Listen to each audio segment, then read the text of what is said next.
keenya Oromoodha. Roobni roobee fororoodha. Bakkee keenya Oromoodha. Bakkee keenya Oromoodha. Bakkee keenya Oromoodha. Haati isaa Oromoodha. Abbaan isaa Oromoodha. Haaliin isaa Oromoodha. Haaliin isaa Oromoodha. Aadaan isaa Oromoodha. Haaliin isaa Oromoodha. Aadaan isaa Oromoodha. Roobni roobee fororoodha. Bakkee keenya Oromoodha. Roobni roobee fororoodha. Bakkee keenya Oromoodha. Roobni roobee fororoodha. Haaliin isaa Oromoodha. Roobni roobee fororoodha. Haaliin isaa Oromoodha. Jooha keenya Oromoodha. Hayyuun keenya Oromoodha. Hayyuun keenya Oromoodha. Jooha keenya Oromoodha. Haaliin isaa Oromoodha.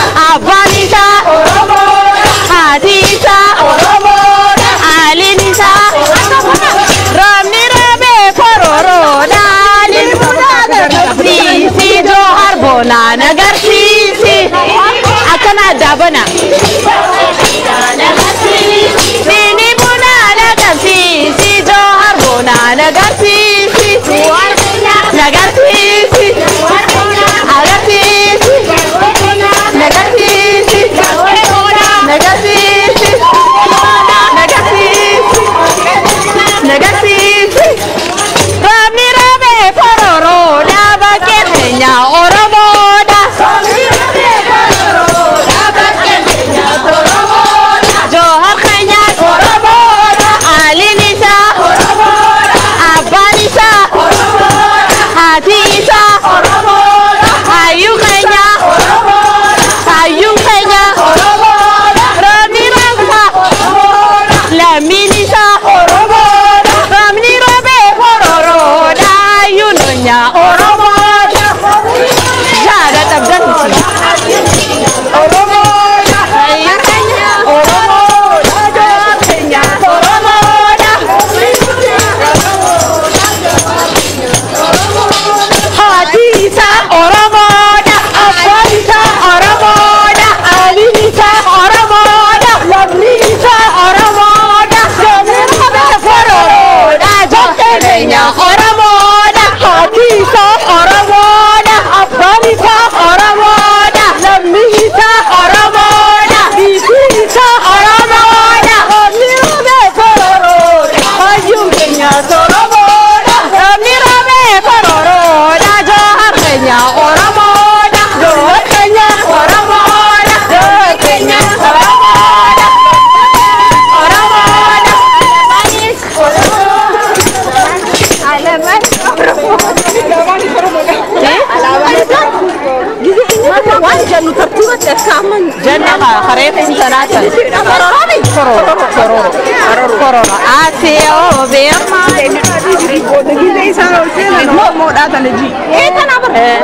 salba kororo fi asiyoo beejama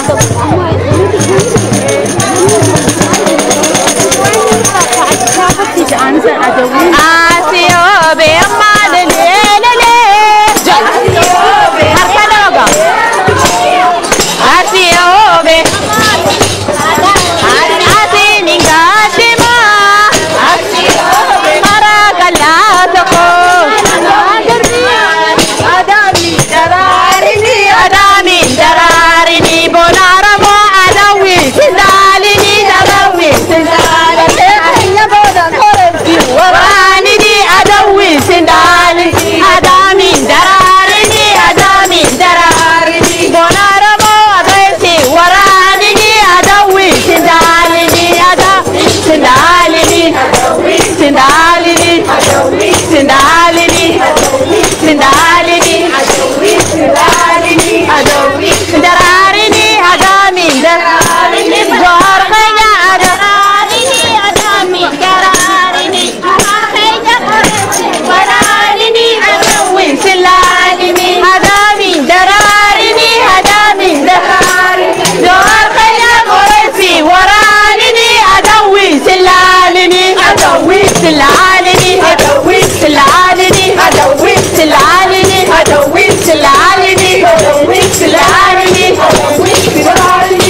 Harugat, kareetu maal tiresa?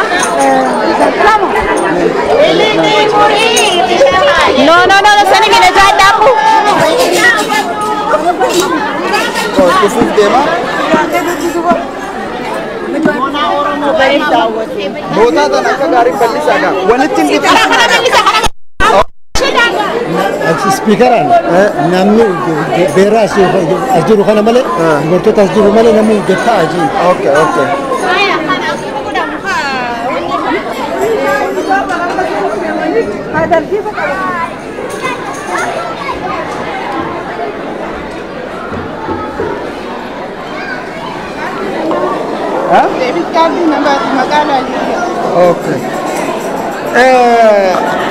Jarana assalamu alaikum warra bakkatana qophii qopheessu malee namuu silaa taa'umsa keessanitti deebitanii hedduun itti tola. Namuutu taa'insa keessanitti deebi'a please. Bakka teessan qabadhaa please. Qoreen naamusaa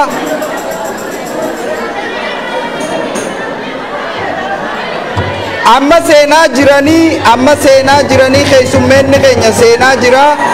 Bakka teessan qabadhaa please.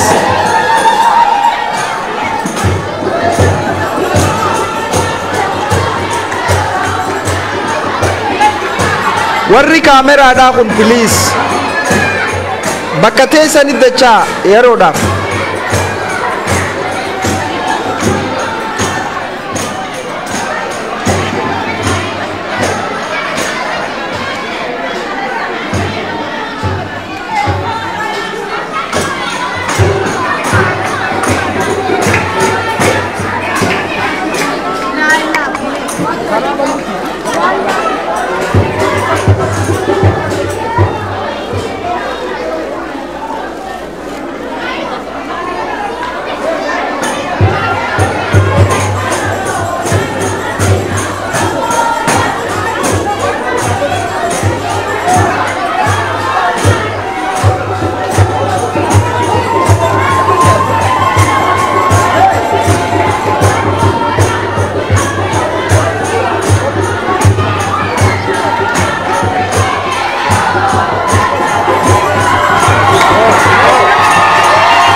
Keessumoonni keenya dhufaa jiranii, keessumoonni keenya seenaa jiranii, simadhaa namoonni hundinuu.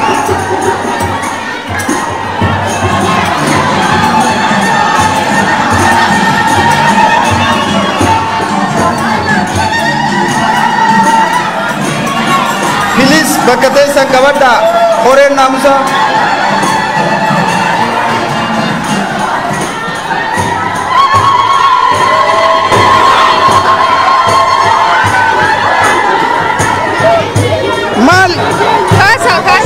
Asitimi achikatan.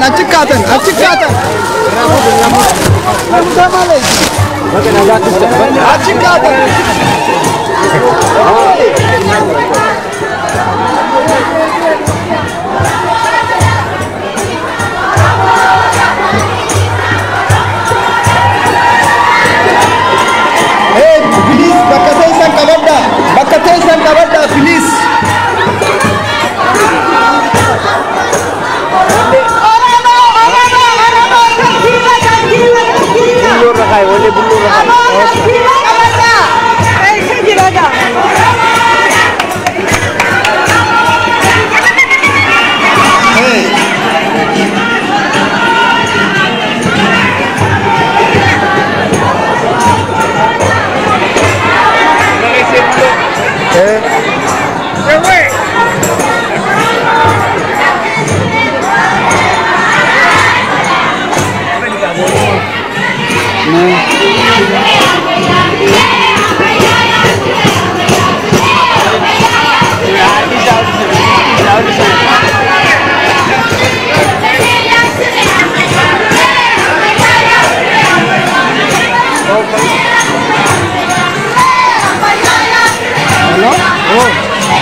Yeah.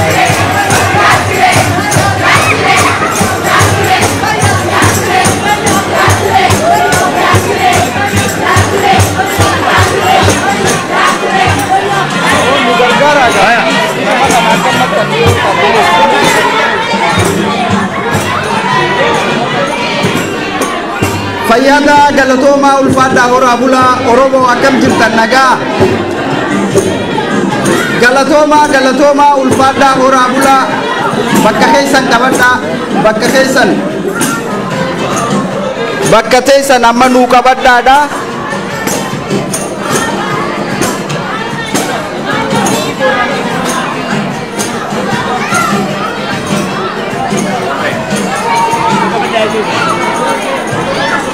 warri kaameraadha kun please bakka teessan qabadha mee bakka qabadha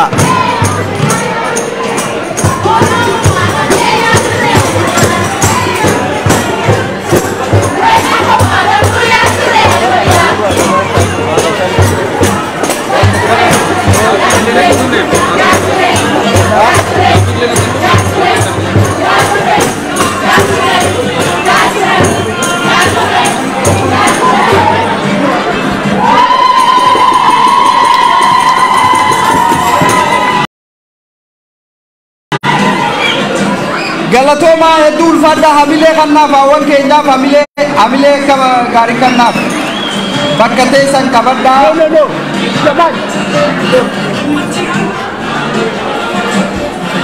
maali sirati maali bas okay itu bakka kana namta kan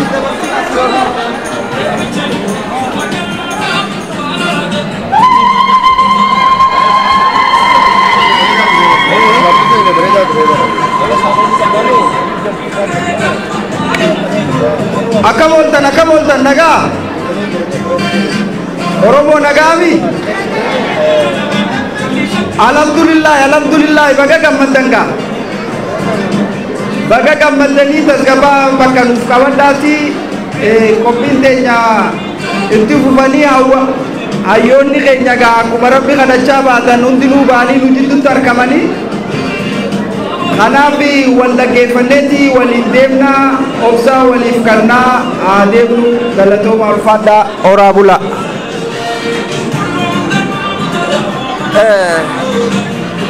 achi dhaabbatu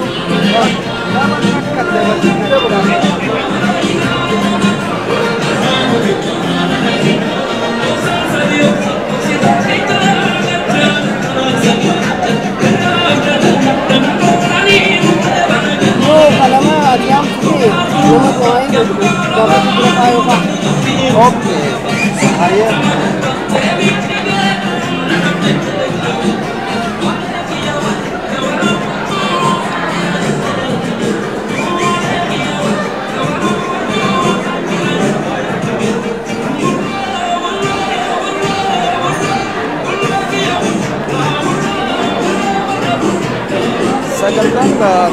oke video ini speaker kan aja karena kita kung kami dia satu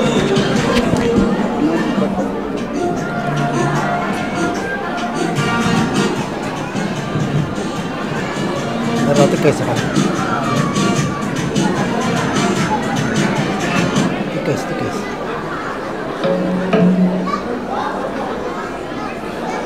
Assalamualaikum Ragaisu indagamu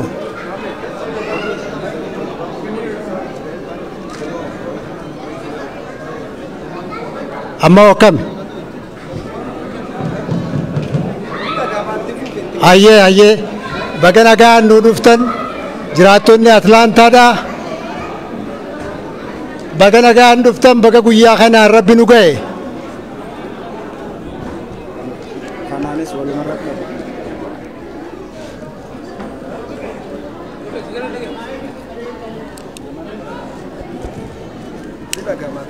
halo ayye baga rabbi guyyaa kanaan nu ga'e guyyaan har'aa kun guyyaa seena qabeessa obboleeyyan keenya obbo Baqqalaa Garbaatii fi obbo Jawaar Mahammad nu jidduutti argamanii galatoomaa nuun jechuudhaaf dhufan nutillee isaaniin galatoomaa nu dhufuu keessaniif jechuu barbaanna.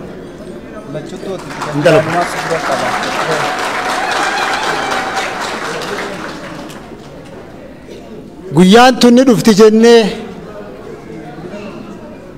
meeqa nu keessaa warri as keessa jirtan kun ka soomanan soomanin ka du'aa hin godhin akka beekutti ka rabbiin kadhatin hin jiru.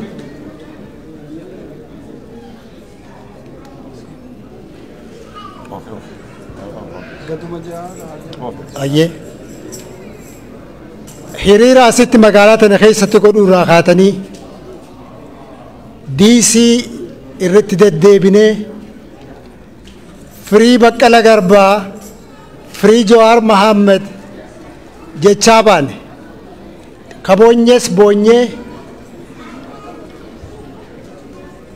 humna keenyaas qabeenya keenyaas gama isaan akka nu bilisa nu ba'an godhaa waane har'aan tan as keessatti nu wajji argamanii hedduu galatoomaa jennaan.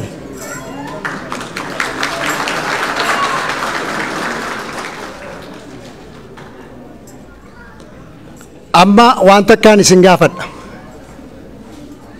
Guyyaan har'aa kuni aladaami yookiin sanbata guddaadhaami. Okay. Amata lamaan akka har'aa obboleessi keenya Haacaaluu Hundeessaa lubbuudhaan ture.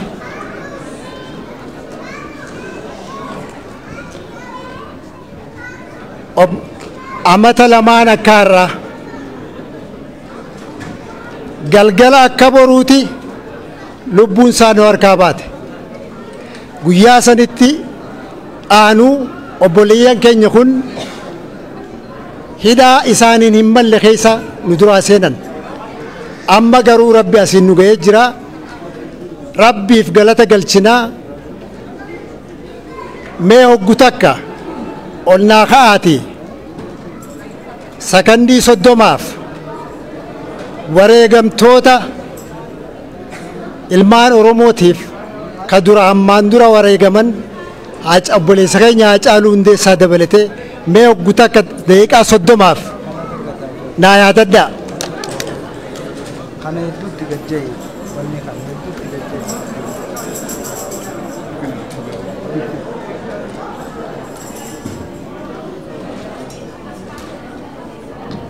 Galatoomaa.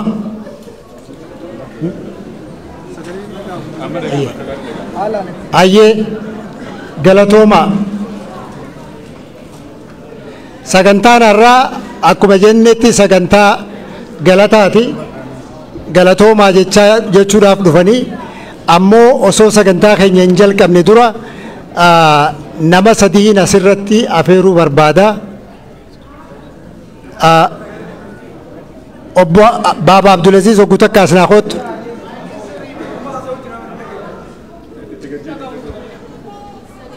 Haboo Nuuriyaa nu kootu atis. Obbo Amaan Fayyisoo as nu kootu hoggu takka atilleen.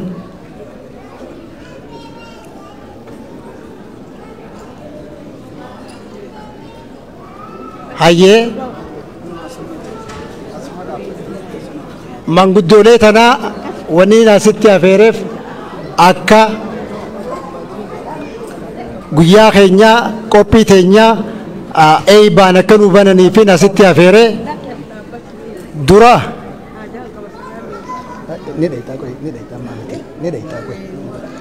amma dura Haboo Nuuriyaan asitti afeeraa. Haboo Nuuriyaan mee du'aa nu godhe.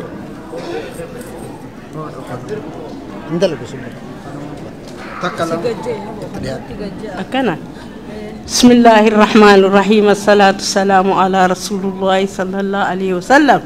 يا ربي يا الله أمتك خيني خنا بقنا كان لا سنيس نبافته دكان الرائفة نبافته كور رابل نبافت خاف اللي ربي نهاباس قيا راخل اللي قيا قاري نهاقد أبو بكلا في أبو جوار محمديس إساني ننقفه أمة بودا فاللي باسي إسان اللي ربها قمتشيس ورمو ربها قمتشيس ورمو ربها قمتشيس ورمو تك ربها قول المان هذا المان أبا ربي نها قول أبدا نلبت لا أبدا أبدا أبدا نلبت أبدا لم تقوت أنا نلبت حاجات إن ربي نها قوت بلي ثم ربي نها فيت خير أمي دبا فساليس ربي نها باس يا ربي نقمتشيس يا رحمن نقمتشيس يا واحد نقمتشيس يا أحد نقمتشيس يا الله سبحان ربك رب العزة هاي بابا خطة بابا عبد العزيز السلام عليكم بقنا جان دفتن بلو بلو كنون بيجا هيدارا بلو عبد الله محمد بلو بقنا لرقا إنشا بينشا بلو بقنا بلو باسه بلو بقنا غربا بقنا باسه أمني دعاء تيسجل ربي مقبولة ولينو باسنا الحمد لله رب العالمين أبو ربي بلسان واباس إساني ننقفه بلسان واباس توقنوها قلو هم تونيدوها لومسيس ونوها جالتشيس ونوها قلو ونوالجل ديبنوها قلو بيتين بلسان واباس جهنو ناجو بلسان ما نعرفتو جوهر بقال قربا ستة وعدة سنين وعدة نوسينا أكا أبيجي نقول نقولنا نقول أكا نقول أبيجي نقول أكا نقول نقول أبيجي نكتة أبيجي نرامج جاته أبيجي نرامج جاته أران تنمو سد وهايو بنوتا رافل النجرة ورّا والجلدي من هاغلو ربي تكون هاغلو الفاتحة بسم الله الرحمن الرحيم أبو أمان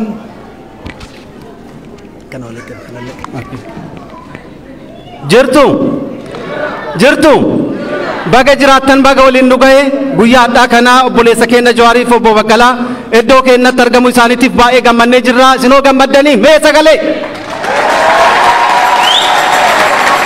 baga gammannee baga gammaddan baga guyyaa kanaan dhugaye isiniin jedha dhufuu keessaniif baay'ee galatoomaa isiniin jedha gammachuu isinit dhagaye immoo nattillee dhagamee waan jiruufi irra caala ammoo walit dhufnee gaafuma wacaa gaafuma akkana walit dhufoo doon taane rakkoo biyya keenya irra jiruuf rakkoo harkaanu qabdu keessaa ba'uufillee akkanumatti tokko taane akka wal bira dhaabannu waan nu gargaaru Oromoo tokko haa taasisu afaan tokko nu haa taasisu kaa'oo keenya tokko haa godhu ilaalcha keenya tokko haa godhu Oromoo dhaabaan faffacaateen diigamteetiin kaa'oof karoora isii gattee facaatee ganda jala kuftu nun godhini jalaa nu haa baasu tokko nu haa taasisu afaan keenya tokko haa godhu Jawari keenyaanis baga nagaan hiikamtee baga guyyaa kanaan geettee Atlaantaa mana kan kee baga nagaan dhufte jedhaanii kanaaf kanuma irratti gabaabsaa galatoomaa isiniin jedha.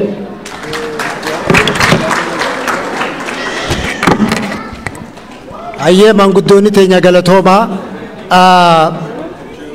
namni mana kana keessatti argamu bakka adda addaati irraa dhuftanii namni Tennessee irraa dhufee ni jira. Washington DC irraa ka dhufee jira asuma Georgia keessaa bakka adda addaati irraa illee nama dhufee jira galatoomaa asitti nu keessatti argamuu keessaniif jenna warri Nashville mee isa jirtan Nashville harka dhawaagaa harka dhawaitan malee hin beeynu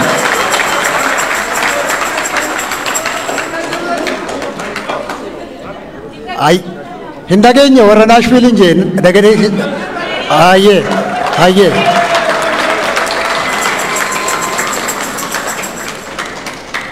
Keessummoonni biraatis as keessaa hedduutu jira. Warri Memphis.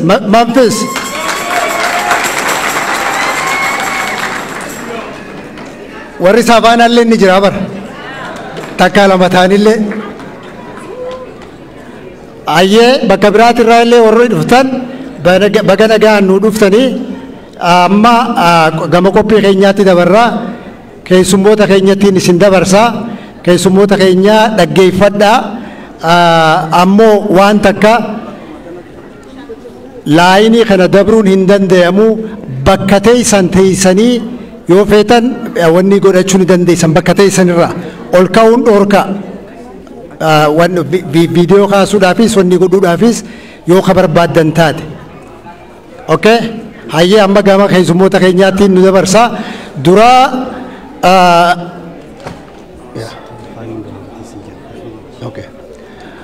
Okay, hayyee amma dura obbo Jawaarittiin dabarsaa. Obbo Jawaar.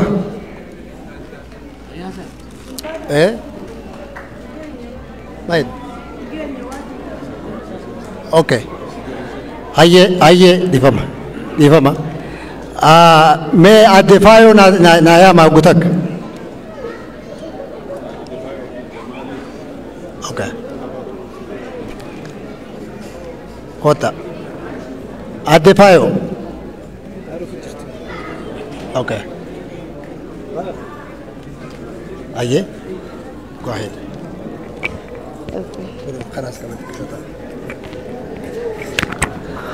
السلام عليكم. أكم ولتن أورمو فيادا والله دوبر الدن قوتا في هيو في أكنا سمجو رمالتو نما قمتشيز أكم أخي خنتي بويا عمتو كوفچنا قمتشو خيسان بدي لغا ربي سغلين نجلا بدي واني جو والله اسين اركو خيتي هدون غمدا بغا جراتن اورمو فامتا كوما جرادا برابران جرادا وانتو كنو دامي جوار محمد غافا ما ياسي ولا غر اورمو ابا ندمني حفي ابوتي كن ساي ما في نفاجن اسينو يجي اسينو اورمو فينو جتني nuti ega gaafa san qabanne waan isin nu kennitan abbaa keenya bakkee obbo Jawaar Mahammad qabnee isin geenya jirra isin arguuf hedduu gammannee jirra hawaasni keenya dhugaa dheebuu addaa qaba isin arguudhaaf anilleen akka jiraatu magaalaa Atlaantatti nama Oromoo tokkotti gammachuu tana nu wajjin qooddachuu keessaniif galatooma baga Rabbi Jawaar Mahammadii wajjin nu garsiise.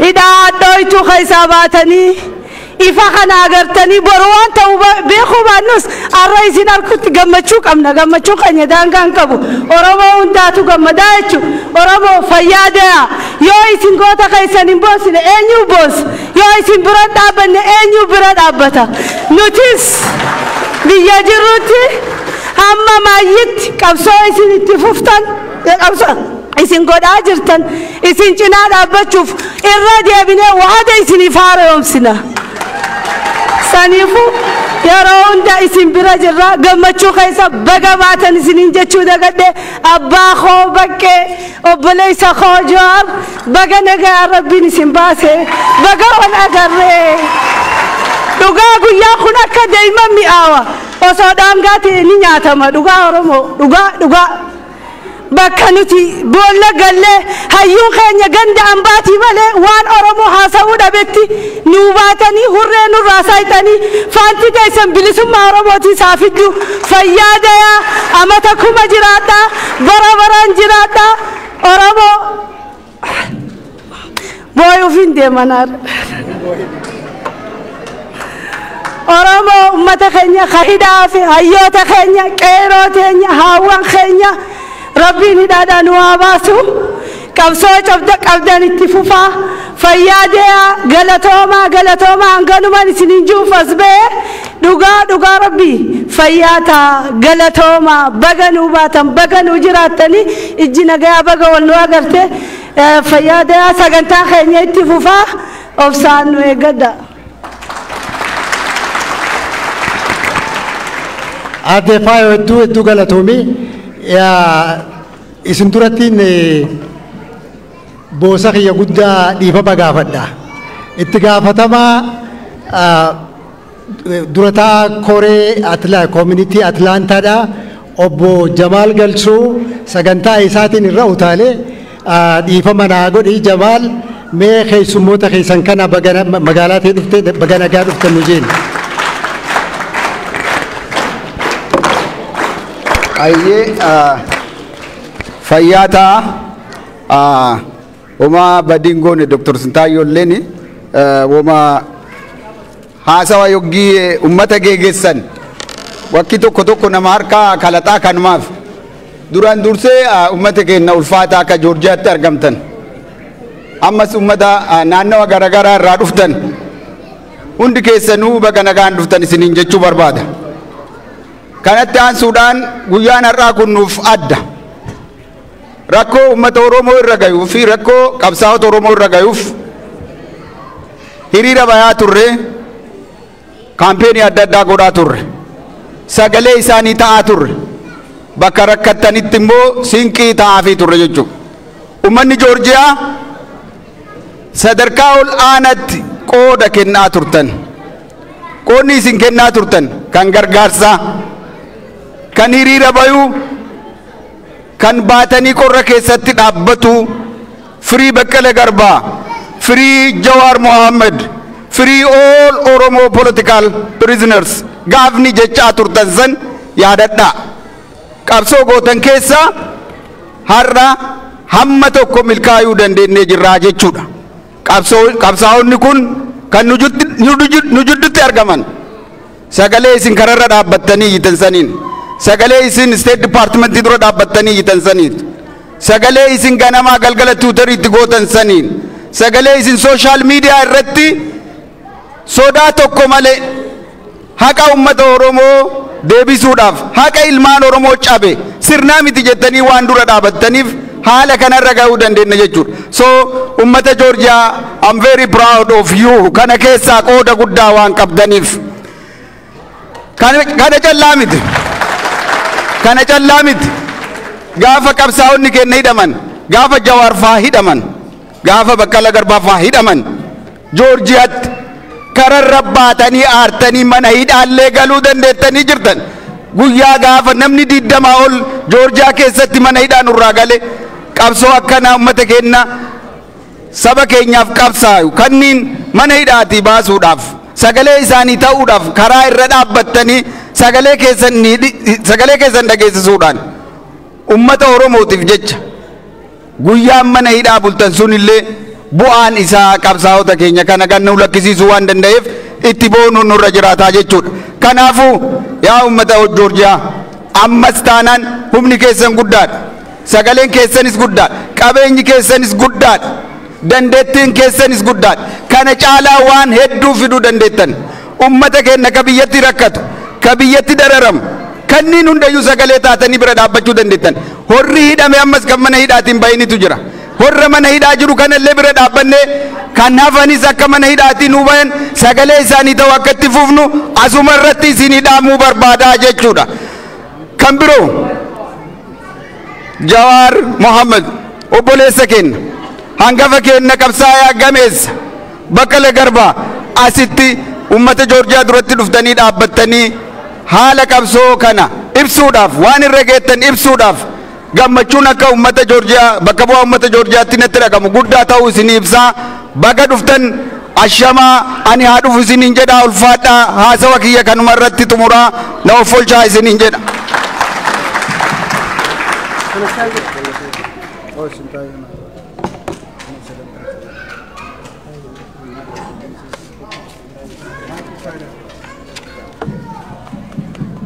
Dhiifama jara keenya maayikiin kun xiqqoo rakkoo nutti uumaa jira.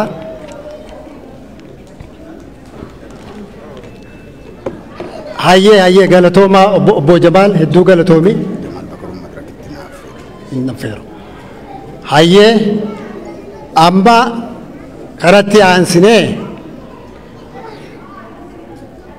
gama sagantaa keenyaatti dabarraa. Sagantaan keenya akkuma beekamutti keessummoota nu keessa jiraniitu jira. Keessummoonni kun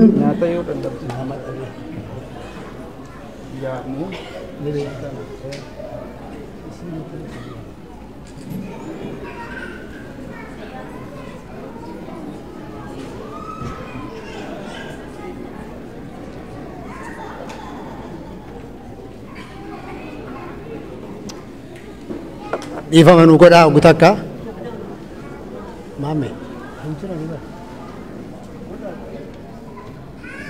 Okay, hayyee gama sagantaa keenyaa dabarra dhiifama nu godha. Obbo gama keessummoonni keenya baga nagaan nu dhuftanii galatoomaa akka uummataan jettan hireessaniif kenna. Obbo Jawaar.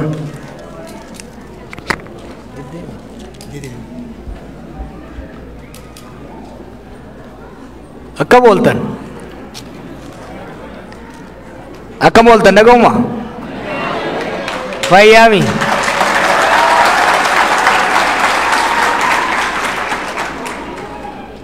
baga waa hunda keessa dabarree baga walitti deebine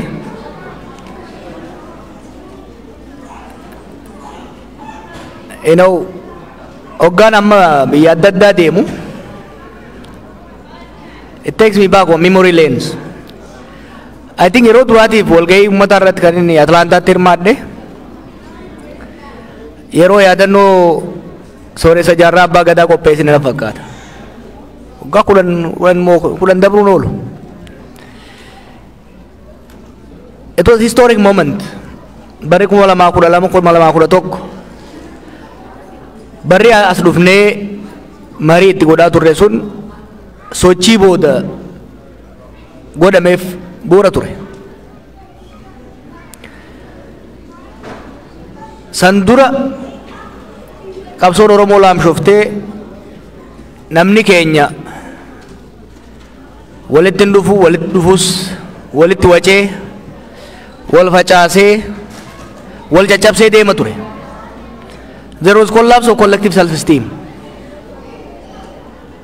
Bara 2011 irraa kaafne immoo dadammaqiinsatu uumame.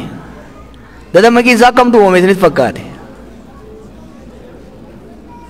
Namni keenya waan gara fuuldura irratti walii galuu dadhabnaan waan kaleessa irratti walii galuu eegale. Yaadannoon jaarraa, yaadannoon sochii afran qalloo, yaadannoon maccaa tuulamaa, yaadannoon sochii baalee jennee qopheessaa turre 2012-2013. I think that was very important. Namni keenya waan gara fuuldura irratti walii galuu dadhabnaan reminiscence gochuudha eegale. Yaadachuu eegale waan kaleessa. Rakkoo kaleessa keessa dabre. Dukkana kaleessa keessa dabre. Aarsaaf wareegama qabsaa'onni amma dura gochaa turan. Wal yaadachiisu irraa walitti dhufe. I don't know yoo yaadattan. Waltajjiileen sun waltajjiin yaadannoo jaarraas taate kan warra ka afran qalloo kan hundi Torontootti qopheessine ka afran qalloo sun Torontootti qophaa'e kan Aliis Minisoota qopheessine.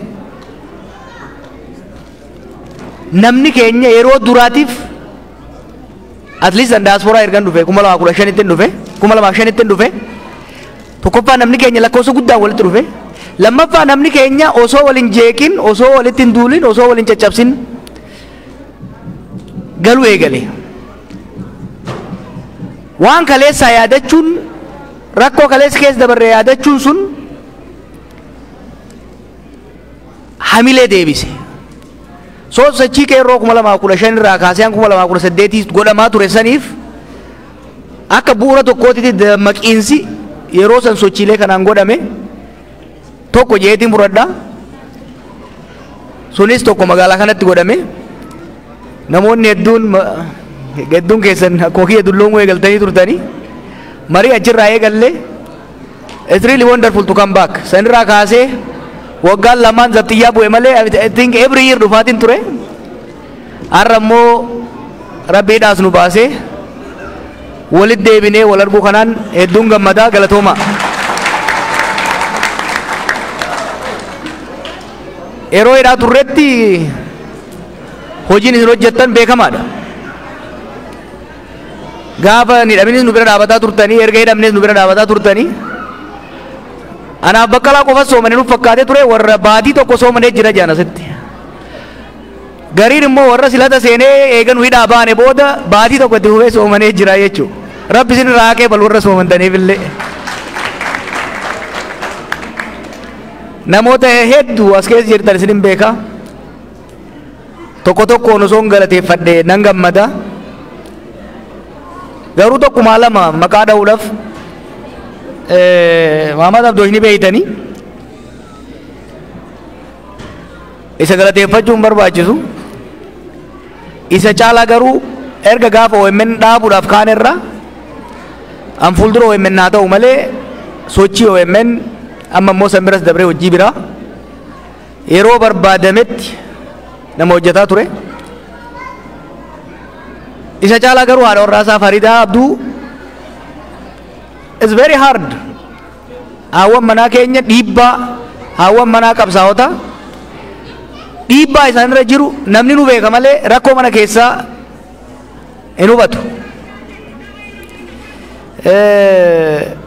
Yeroo nuti hidhaa turretti haati warraa Baqqalaa every day dhufa turte. Literally ijoollee kophaasii guddifte inni manuma hidhaatti dulloome. Asittis amma Faridaan atiin gaafa OMN dhaabnu intala isaanii duraa gaafa deessu ture.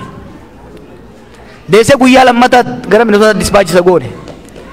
Baranas yeroo nuti hidhaa turretti hojii OMN geggeessuu qofa osoo hin ta'in hojii gargaarsa maatii keenyaatii fi kan biraa qindeessuu irratti yeroo Mahammad hojjetaa turetti she literally raised their kids alone. Kanaaf Faridaa bakka isin bu'ee galateeffachuun barbaadaa naa galateeffadha.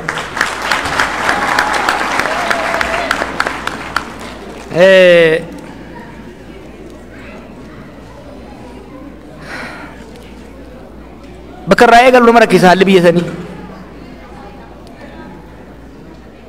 Biyyi nuti irraa hidhamne biyyi nuti baane dachii samiidha. Biyyi nu irraa hidhamne gara rakkootti deemaa turte. Garuu rakkoon hammaataan wal fixiinsi hammaataan ammanaan hin uuma jennee yoo sodaannu dhugaa ta'e jennee yaanne. Mana hidhaa Baqqalaa wajjin mana tokko keessa turre. Wanni televizyiina irratti agarru wanni reediyoo irraa dhageenyu hedduu nusuu kenneessa ture. Ejjitii baaste naan hin jedhin malee osoo ba'uu baannellee yeroo itti hawwinetu jira. Osoo ba'uu baanne ni baatan jedhanii waggaa dubbiin haasa'amuu eegalu sodaa guddaa keessa seenne. Biyyuma akkamitti dhayina? Ummata akkamitti dhayina? Dhaynee hoo maal ummata kanaan jenna? Ummata keenya maal jennaan? Ummanni akka hoggansaatti furmaata nurraa barbaada. Rakkoon biyyattii garuu rakkoo sadarkaa siyaasatti furamu bira dabartee yoo tarabbi furu taate malee rakkoo sadarkaa siyaasaan furamtu akka hin taane mana hidhaa keessa teenyee nutti mul'ata ture. Erga baanes yeroo dheeraa miidiyaa irraayis uummata irraayis fagaannee akka turre waanuma biyyi sun keessa jiruu fi uummanni sun keessa jiru odeeffannoo gahaa walitti qabannee uummata kana duratti baanee maal jenneet mari'achaa turre jechuudha. Kanarraa kaanee warri irra geenye biitii sun rakkoo wal waraansaa hamaa uumamerraa kan ka'e wal jibbiinsi wal fixiinsi hammaatee diinagdeen akka malee kufee namni nyaatee bulu bahee galu sadarkaa dadhaberra waan jiruuf hojiin keenya guddaan kan ta'uu qabu biyya keenyatti uummata keenya keessa nagaan akka deebi'u mootummaan karaa waraansaa karaa qawwee itti seene dhiisee humnoota isaa wal lolan wajjin taa'ee mari'achuu akka qabu jala cimsinee itti himuu qabna kan jennu murteessinee deemna jechuudha. Maaliifi hanga lolli kun itti fufetti hanga wal waraansi kun itti fufetti dhumaatiin namaa guyya guyyaan dhageessan kan nama suukanneessu kun hammaataa deema. Hanga wal waraansi kun itti fufetti kufaatiin diinagdee hiyyummaan babal'achaa deemaa jiru kun daran hammaataa deemaa jechuudha. Kanarraa ka'uudhaan ergaan nuti uummata keenya biyya alaatiifis geessinu akkuma Baqqalaa yeroo adda addaa jedhutti biyya keessatti akkanatti wal geenyee uummata mariisisuu hin dandeenyu. Yoo mariisifne nullee waa gochuu baatan kan wal ga'e tokko tokkoon guuruu jechuudha. Kanaaf ergaan nuti uummata keenyaafis biyyoota deemnetti dippiloomaatootaa fi mootummoota adda addaa arginuttis rakkoon guddaan biyya san qabatee jiru lakkoo wal waraansaa kana waan ta'eef wal waraansi kun dhaabbachuu baannaan balaan hamaan dhufaa akka jiru uummata keenyas mootummaas mootummoota biyya biraatis jaarmaalee addunyaa biyya sanarratti dhiibbaa gochuu danda'an mootummaa sanarratti dhiibbaa gochuu danda'an itti himuu qabnaa ka jedhu ergaan tokko qabannee dhufne kan nama hundattuu himuu barbaannuu fi himaa jirrus biyya sanitti lolli dhaabbattuu baannaan wantoonni hangammaa dhageessan buyya guyyaa irraa dhageessan kun daran hammaataa waan deemuuf mootummaan lola haadhaa buka jedhu ergaa tokko akka ta'u qabannee jechuudha. Kabira akka kaafaa'ootti marii bal'aa goone baay'ee dhidhiitamne waggoota lamaan dabre kana hedduu nu sukkuuman nutti dambifne hedduu nu sukkuuman waajjiroota keenya cufuurraa kaasee hooggansa keenya gubbaa amma gadiitti hidhu ajjeesu kaan rakkatee bosonatti akka galu godhame. Kanaaf maal gochuu qabna waggaa jennu wama tokko gochuudhaaf dubbachuudhaafis jaarmaa deebinee ijaaruu qabna kan jedhu irratti hundooyinee yeroo bal'aa fudhannee jaarmaa ijaarree yoo xiqqaate hooggansarraa eegallee ijaaruu irratti fuulleeffanne.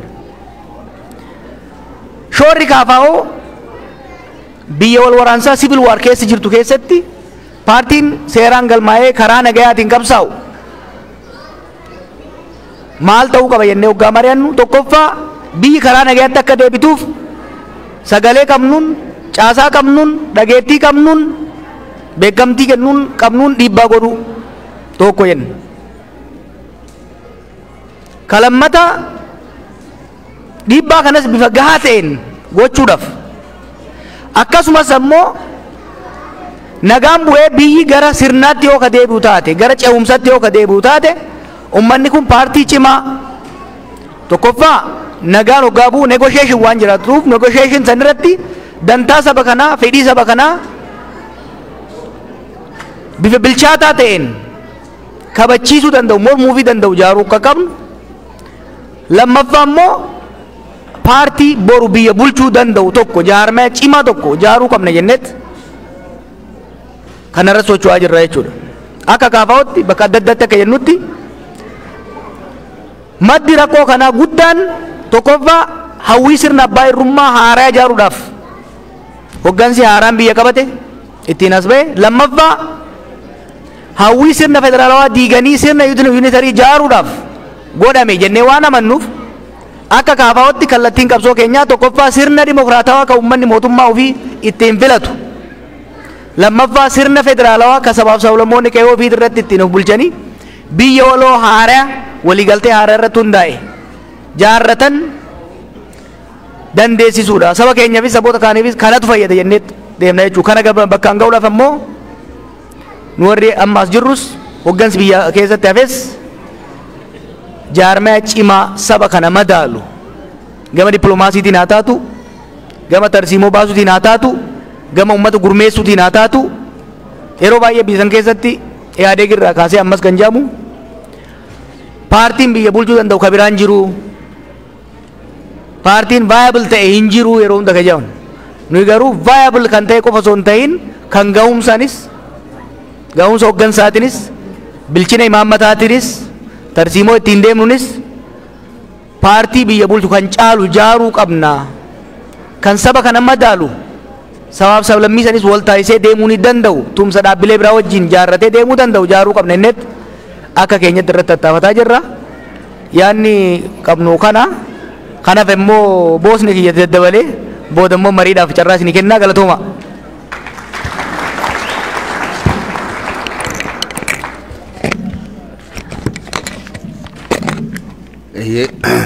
Galatoomaayi waltajjiiwwan adda addaatti akkuma kaasaa turre kaayyoon keenya inni guddaan uummata kana galateeffachuudha. Akkuma beektan abdiin saba keenyaa yeroo tokko ol ka'ee yeroo tokko gadi bu'ee yeroo tokko ifee yeroo tokko dukkanaa'ee yeroo tokko waan abdii namaa horu yeroo biraa immoo waan abdii nama kutachiisu kana keessa naannaa marsaati kan as geenye kan hundumaa keessatti qooda fudhataniitu sun dhaaba kanatu as jiraati dhaaba Oromooti kottaa akkas godhaa yoo jettan hin dhuftuu maallaqa buustuu nama waa dubbatu dhaggeeffattu maaltu jira laata abdiitu jira laata jettanii deebitu. OMN dhufe jedhu isin waamu waan qabdan dhuftanii itti darbattanii miidiyaa keenyadha karaa kanatti sagaleen keenya dhaga'ama jettanii immoo kennitanii immoo deemtu. Kaafaa'oon dhufe jedhu ammas hin dhuftu waatti kennitu hin galtu. Abaa'oo jedhu waboo jedhu dhaaba biraas jedhu unuma kennitu. namatti hidhame jedhu hin kennitu. Maatii isaanii rakkate abukaatoo dhabanii kana jedhu hunuma kennitu humna keessan. Gaaf tokko waa ta'a laata saba kanaatiif hin darbaa laata kana keessatti qoodi koo maal ta'a kan jedhuudhaan kufaa ka'aa biyya ormaa keessatti humna keessaniif beekumsa keessan gurgurtanii isa argattan saba keenyaa fi qabsoo keenyatti hin deggeraa as geessaniittu. Kanaaf galatoomaa isiniin jechuudhumaaf as jirra. Dhugaadhuma galanni isiniif ta'a. Yeroo keessan gubdanii dhuftu sa'aatii kanatti immoo yookaan nama dhukkubsate dubbistu yookaan dhimma waa biraa tokko wayii tokko dalagattu garuu saba keessaniif jecha qabsoo keessaniif jechadha kan isin iddoo kana dhuftan. Yeroo keessan gubduu waa hundumaa waan barbaachisu hundumaa itti baaftu. Garuu akkuma nama jedhe har'a abdii tokko dhageessanii galtu torban irraa immoo waan abdii namaa dukkaneessu tokko immoo dhageessu. Garuu kun amaluma qabsooti. Kanuma keessa bilchina argachaa deemne. Kanuma keessa wal hubachaa deemne. Kanuma keessa immoo beekumsa horachaa deemne. Kanuma keessa qabsootti makamaa deemne. Qabsoodha baqachaa otoo hin taane gara qabsootti deemaa deemna kanuma keessa jechuudha. Kanaaf jabaadhaa isiniin jechuu barbaadna. Wanti fuula keenya dura jiru isa dabarsineerra hammaataa ta'uu danda'a. Garuu amaluma qabsooti. Ni kaan du'a. Ni kaan inni hidhama, ni biroon hojiirraa ari'ama, ni biroon biyya isaatii ari'ama. Isin immoo maallaqa keessanitti naftanii, yeroo keessanitti naftanii, qalbiin keessan hin taa'u, isinis numaa wajjiniin dararamaa jirtu. Yeroo nuyi nyaata dhiifne akkuma amma Jawaar kaasee baay'een keessan kan soomtan jirtu. Gaafa Hacaaluun du'e isin keessaa namni midhaan nyaatee bule waan jiru natti hin fakkaatu. Maaliif du'a nama tokkoo miti? Du'a akka sabaatti ajjeechaa nurratti raawwatamedha wanti sun waan ta'eef. Kanaaf yoo uffattan illee garaan keessan keessa yoo nyaatan illee garaa keessanitti ittiin gammaddan. Nuti warri fuula keessan dura jirru ummatumti keenya amma kootii uffannee karabaataa kana kaa'annee as gaafa teenyu nama gammadu fakkaanna nama fakkaanna garuu keessi keenya nama miti dhugaa dubbanneef. Utuu sabi sun akka kana taa'aa jiru sabi keenya kumaatamaan utuu hidhamaa jiru utuu du'aa jiru biyya isaa keessatti akka ormaatti ilaalamaatu jiru nuti as teenye akkuma waan biyyi nagaa ta'etti akkuma waan rakkoon hin jirreetti yoo dhiyaanneef of goomsu ta'a. Kanaatiif keessi keenya ala keenyaa wajjiniin isa sin nu ilaaltan kanaa wajjiniin waliin fakkaatu. Kan keessan illee akkuma kana garuu akkuma nama kaasee kun amala qabsooti. Kan nuyi dhufneef egaa kana keessa dabartanii dhuftan hin nuffinaa abdiin kutatinaa adeemsa keessa rabbis nu gargaare nus toftaa keenyaan guyyaadhaa gara guyyaatti bilchaannee wal dhageenye wal tumsinee wal bira dhaabbanne gaaf tokko abbaa mirga keenyaaf abbaa biyya keenyaa hin ta'a jennee abdii qabna.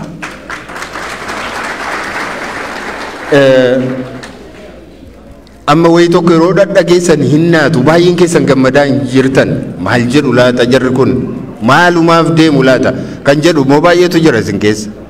Maalumaaf deemu jettanii haasaa nuyi haasofnu keessa kan waa barbaaddattan jirtu amma. Waa kan barbaaddan jirtu. Dargaggeessi as jiru kun dubartoonni itti dadhabaa turan kun abbootiin keenya as jiran kun wayi tokko barbaadu waa dhaga'uu barbaadu. Kanaaf waan sana isinitti himuun barbaadanis. Maalumaaf deemu laata nuyi araaraaf deemaa jiru. Mootummaa araarsuudhaaf mootummaa barcuma jala qabuudhaaf mootummaa kufaatii irraa hambisuudhaaf deemaa hin jirru nuti kana nuu bara kana jara muraatii nuu bara nuti kaleessas qabsaa'ota kaleessas saba keenyaaf dhaabbanna har'as sabuma keenyaatiif dhaabbachaa jirra. Yeroo tokko tokko akkuma bakka adda addaatti kaasaa turre mootummaan kun mootummaa nama biraa dhiisaatti warrumti faranjillee warrumti biyya kanaallee mootummaan hoogan keessanii ammoo maal taatan maaltu sirriitti badee nu jedha. Waan baay'eetu nutti bitaacha'e waan baay'ee rakkanne maaliif namni aangoorra jiru nama afaan keenya dubbatudha. Namni Oromiyaa bulchu nama afaan keenya dubbatudha. Namni poolisii ajaju nama afaan keenya dubbatudha. Kana yeroo laalanii mootummichi mootummaa Oromooti jedhu. Warri ormaallee baala taraa afaan hin jedhu. Garuu nuyi mootummichi mootummaa Oromoo miti jenna. Mootummaa Oromoo miti. Sababiin isaa tokkoffaa mootummaa dhumti amma jiru kuni ani mootummaa eenyuuti jedha. Paartii isa kamii kan ijaare? Mootummaa kana kan ijaare paartii badhaadhina jedhamudha. Paartiin badhaadhina jedhamu kuni paartii Oromooti namni jedhu hin jiru. Inni isaanii paartii Oromooti jedhu. Paartiin kun paartii hundumaatii kan saba sabaaf lammii hundumaatii kanaatiif an paartii Oromoo miti jedhee diigee paartii tokko uumeera. Kanaatiif akka paartiitti yoo ilaalle loojikii masaa yoo ilaalle paartii Oromoo miti. Kana jechuun Oromoon keessa jira garuu paartii Oromoo qofa miti. Kanaatiif mootummaa Oromoo miti. Mootummaan amma aangoorra jiru jechuudha. Karaa biraan yoo ilaalle mootummaan amma jiru kun nam filatamu gaafa jedhee paartiilee Oromoo maaltu irra ga'e? Paartiilee Oromoo jiran adda bilisummaa Oromoos, Koongireesii Federaalaa Oromoos lamaan isaaniiyyuu cufee biiroo isaaniis cufee mana hidhaatti hooggantoota isaanii mana hidhaatti naqee kophaa isaa dorgomee kophaa isaa mo'e keessaa hin qabnu. Kanaatiif Piroofeesar Roobaa baay'een dubbatu turan mircaan baranaa mircaayyuu miti qircaayyuu hin taane jechaa turan. Kanaaf nuyi hin filanne mootummaa keenya jechuudhaaf hin dandeenye. Garuu mootummaan jira. Mootummaa sana fudhachuudhaaf dirqamneerra mootummaan hin jiru hin jennu mootummaan jira. Mootummaan kun mootummaa abbaa irree ofii isaatiin of muude kophaa isaa dorgomee kan mo'eedha jenna. Kanaatiif mootummaa Oromooti jechuu akkamittiin dandeenya kana keessatti. Karaa biraa mootummaa Oromooti otoo ta'e dantaa Oromoo tiksa ture. Kana jechuun tokkoffaadha.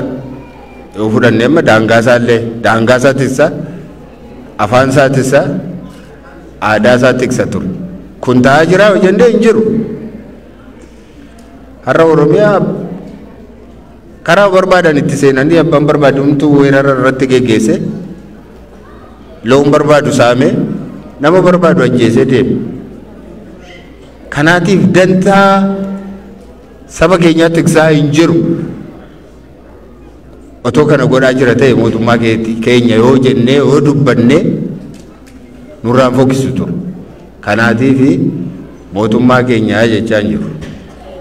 Dinagdeen keenya moo eessa jira? Dinagdeen keenya lafa waggaa darbee hin jiru. Yookaan waggaa lama duraa hin jiru. Yookaan immoo bakka waggaa sadanarraa ture hin jiru har'a. Biyya keessa namni nyaatee jiraachuu dadhabeera. Nyaatee jiraachuu dadhabeera. Isa akka biyya kanaa sinitti hin fakkaatin.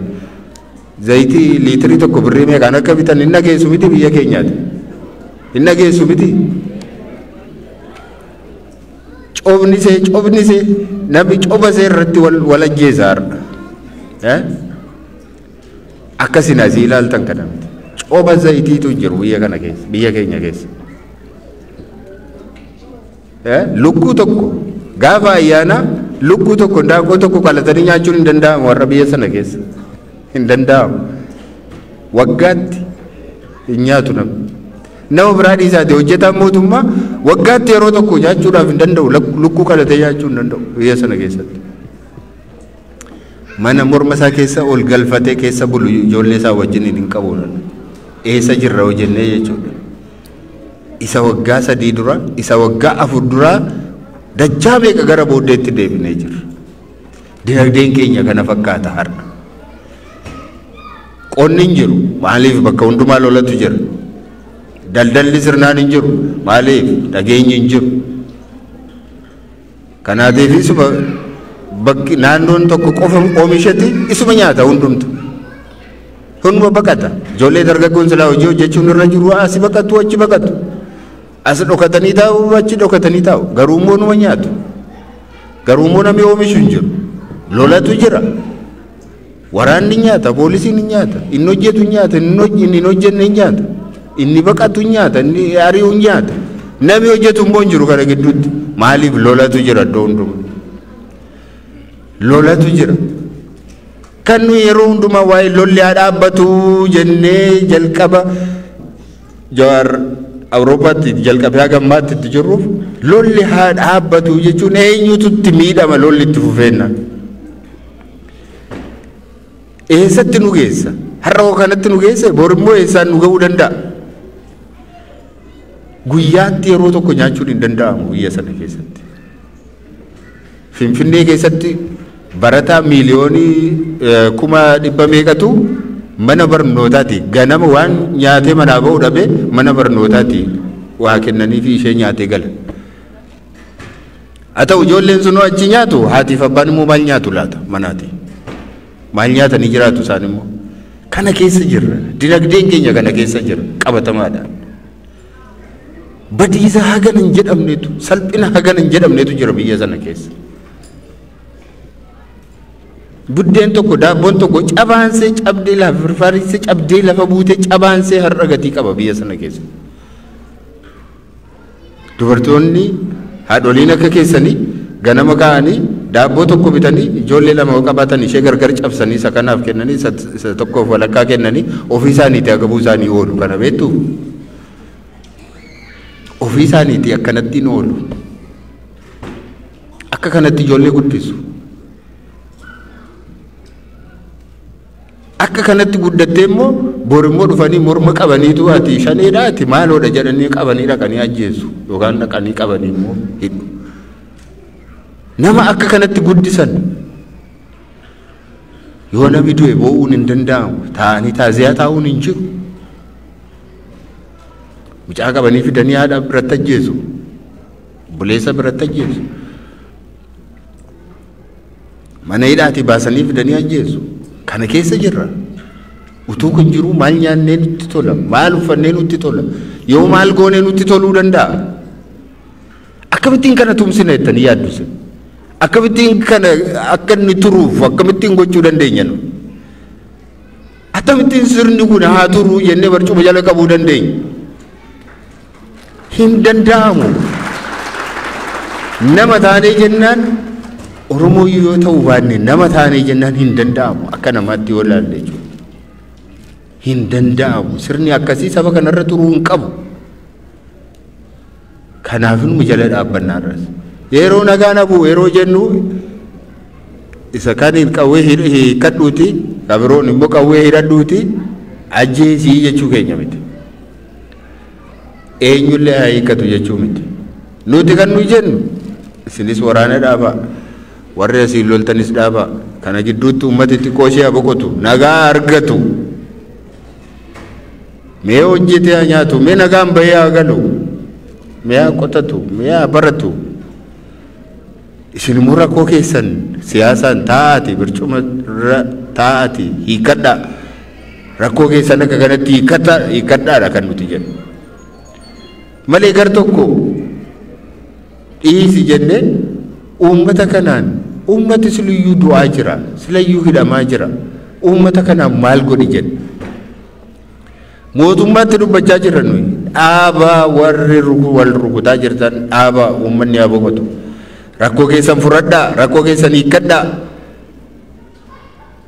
akkuma warra kaabaa wajjiniin rakkoo keessan karaa nagaa hiikkachuudhaaf kaatan Oromoo wajjinis saboota biroo wajjininis rakkoo qabdan hiikkadhaa karaa nagaa taa'atii mari'adhaa warra sana warra qawwee guddaa qabu warra humnaan rukutee hamba tokko ofirraa deebise isaanii wajjiniin nanaasaa waraana bilisummaa Oromoo wajjin garuu hin haasa'u isaaniin immoo nan balleessa ji'a tokko gidduutti jedhanii dhaadatanii ba'uun hin ta'uu hin adeemsisuudha kan nuti ittiin jedhu dhaabaa hin danda'amu miidhaa nama miidhaa qabu nama rakkoo qabu nama silayyuu miidhamee jiru yaada isa keessa jiru osoo miidhaa isaa hin hiikanii fi ajjeeseen fixa jechuun hin danda'amu hinnumu itti dabalamaa deema guyyaadhaa gara guyyaatti dabalamaa guyyaadhaa gara guyyaatti humna argataadha kan inni deemu maaliif miidhaa sanatti itti jabaachaa deeme kaa xiiqii keessa deemaa seenaa deema. Waan godhu gaafa dhabu filannoo biraa gaafa dhabu inni biroon iyyuu itti makamaa deema. Kan argaa jirru kanadha. Kanaaf dhukkuba tokkoof qoricha lama ajajinaati. Warra sanaa wajjin hin haasofne eeggattanii Oromoo wajjiniin isaa taati. Akka sagaleessa wal goomsuun akka hin dhufneef immoo lafa qaamni sadaffaa jirutti taa'aatii rakkoo keessa mari'adhaatii hiikadhaadha kan nuti jechaa jiru. Kana caalaa maal jenna akka paartii karaa nagaa qabsaa'u tokkotti. Lamaan isaanii irratti humna hin qabnu nuti. Garuu badiisi saba keenyaa nu gaddisiisa. Tokko aangoo turfachuudhaaf lolaa jira, inni kaan immoo nam miidhamee jedheetu lolachaa jira, ofirraa lolachaa jira. Hiikadhaa asuma jettan kanayyuu. Yaa rakkoo keessan furadhaa hiikadhaa. Karaa nagaa rakkoo keessan furadhaa hiikatti kennadhaa kan nuti jennu. Kanaaf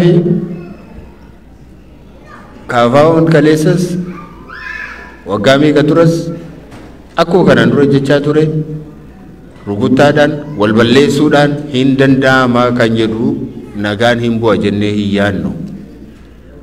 Keessumaa warri Atilaantaa jirtan kun hin beektu seenaa biyya kanaa hin beektu. Seenaan biyya kanaa rakkoon biyya kana keessa adiimaaf gurraacha gidduuyyuu rakkoon akkamii akka ture tariitii quba qabdu ta'a. Garuu kun akkamittiin akka hiikkates immoo quba qabaachuu qabdu jedhee yaada. Nuyi warri as hin jiraanneyyuu warri biyya sana keessa jiraannuyyuu dubbifneerra seenaa isaanii muuxannoo isaanii akkaataa isaan keessa darban nagaa amma bu'ee jiru akkamittiin akka dhufe hin beeknu. Nagaan isin har'a teessanii galma kana keessa nagaadhaan teenyee wajjiniin haasofnu kun waan salphaatti kan dhufe miti. Wareegama hedduudhaan kan dhufedha. Garuu nuyi biyya keenyatti nagaa dhabnee asitti nagaadhaan jiraanna. Warri taa'ee furachuu barbaade haasa'ee mari'atee qabsoo adda addaatiin bifa kana nagaa har'a keessa jirru kana akka kan argamsiise ta'uusaa quba qabna jechuudha. Kanaaf federaa keessatti yaaddayna akkuma kaleessaatti isin qabsoo keessan nama qabsoodhaaf fuula keessan dura jiru gargaara bira dhaabbadhaa. Otoo hin dhiisnatu jettaniis hin dandeessan qaami keessan walakkaanoo rakkoo keessa jira akkamitti dhiiftu. Utuu nyaatanii yoo beeloftu akkamitti dhiiftu. Akkamitti dhiisuu dandeessu. Rakkoon isin keessa jirtan rakkoon nuyi keessa jirruuti yoo caale malee isaa gadi miti jenneetu yaadnan. Kanaatiifi adaraa keessan jabaadhaa, nu jabaadhaa, saba biraa wajjiniinis nagaa jiraadhaa, walii keessanii wajjiniinis nagaa jiraadhaa.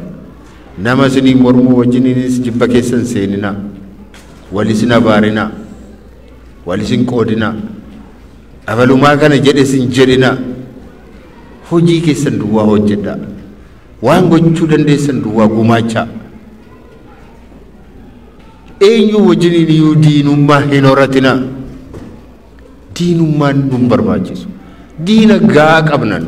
Rakkoon keenya diina keenya rakkoo guddaa qabna akkuma sabaatti.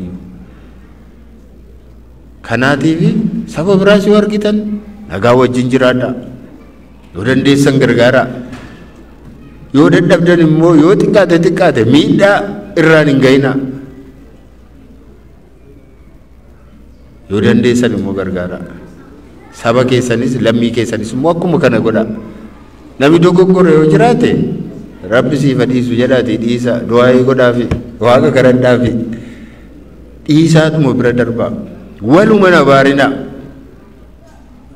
Eenyu akka sirrii ta'e Rabbi duwwaatu beeka. Karaan karaa tokko duwwaa miti. Karaa baay'eetu jira. Karaan qabsoo hedduutu jira. Waan dandeessan godhaa. Yoo dadhabdan immoo dhiisa. Gaafa argattan itti darbadhaa. Sammuu keessaniif jecha. Saba keessa yaadadhaa. Dhugaa yeroo baay'ee abdii kutachuutu isin irra ture. Garuu utuu abdiin kutatiin as ga'uun keessanii baay'ee nu gammachiisan. Nuuf immoo abdii nuu taatu.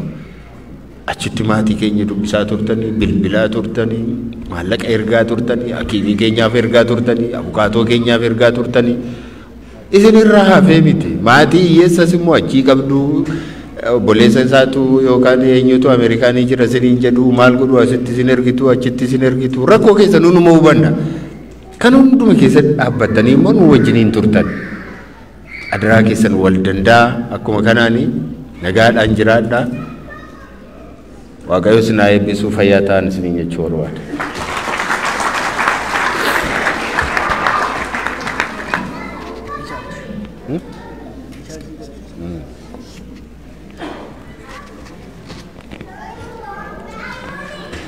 Hayyee obbo Baqqalaa akkasumas obbo Jawaar hedduu galatoomaa ammaas faayoon isin afeeraa asitti faayoo gutakka maammeelleen gutakka as gamana nu kootu.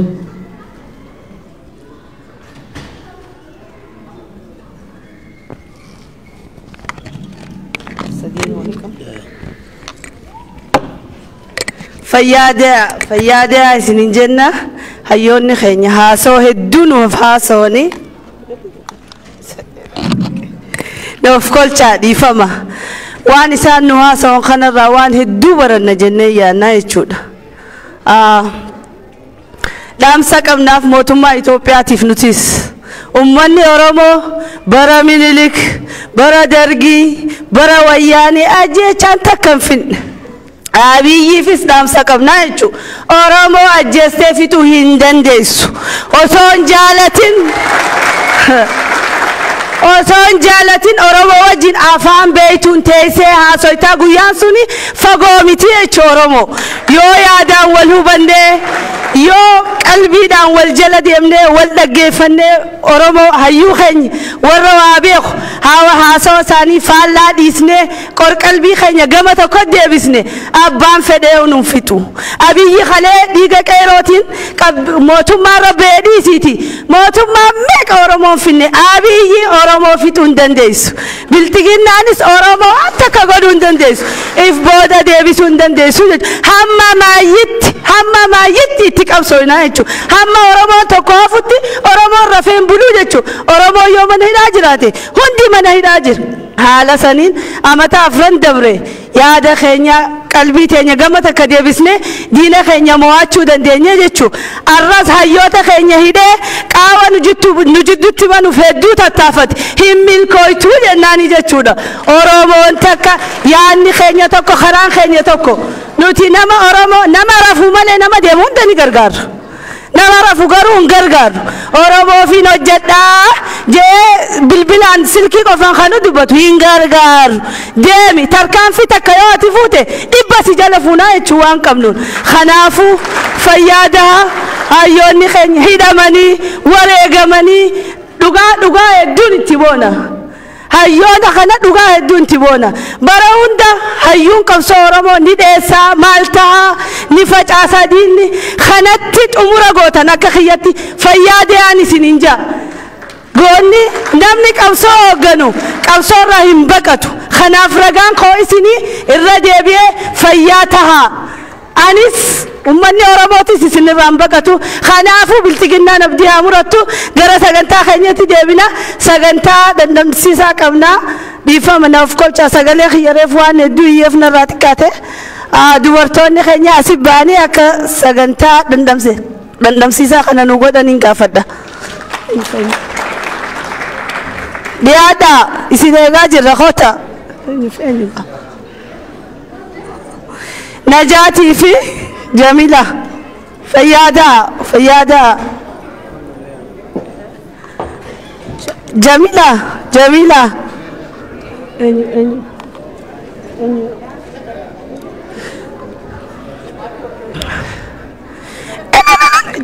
mee ililchaa fi gaadhaangaa ajaa'ibaa kana warra isinii qopheesseef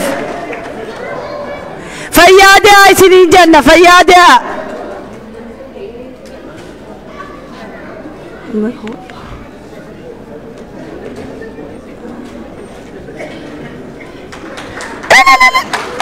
Fayyaadaa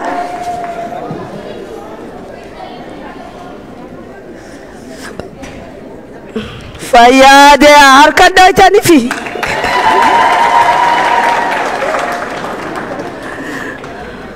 Gagabbatanii galtan waan beelaan fixan san.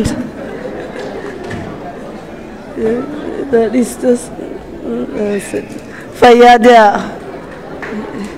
gahee fi fayyade ulfaadha. Thank you. Ay. Gahee ta khalas. Najat. Gahee dhisa khalas.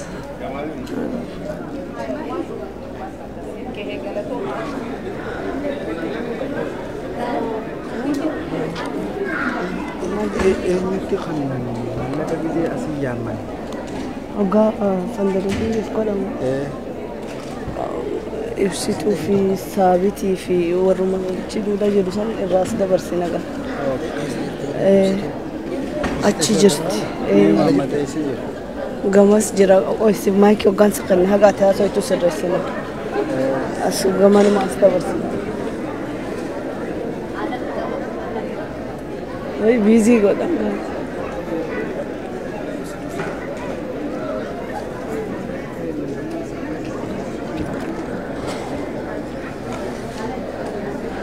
Enggaknya, gaya di sana, gaya di sana. galatoma jimbaka Fayyada galatoma, fayyada galatoma. Isini lilchun dandeng, galatoma, fayyada. Mami me.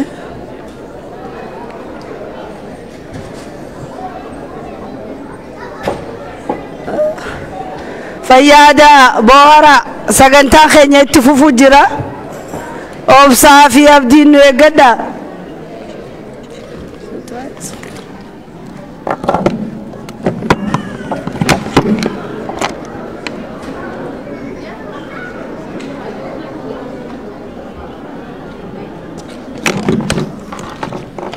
Oromoo Atilaantaa akkam jirtan nagaami fayyaami dhiifama nuu godhaagaa rakkoo teeknikaatiif manni akka malee rakkoo nutti uume teekninni kanaaf gaa mummukaayinaa isiniin jecha haala jiruu fi wanta jiruus gootonni keenya akka gaaritti nu dubbatanii garuu gaa goofaree filaan keeysan jirre lammii jiraan keeysan jirre akkan taane gaa Oromoo jabaa fi abbaatu jabeeffata jaanii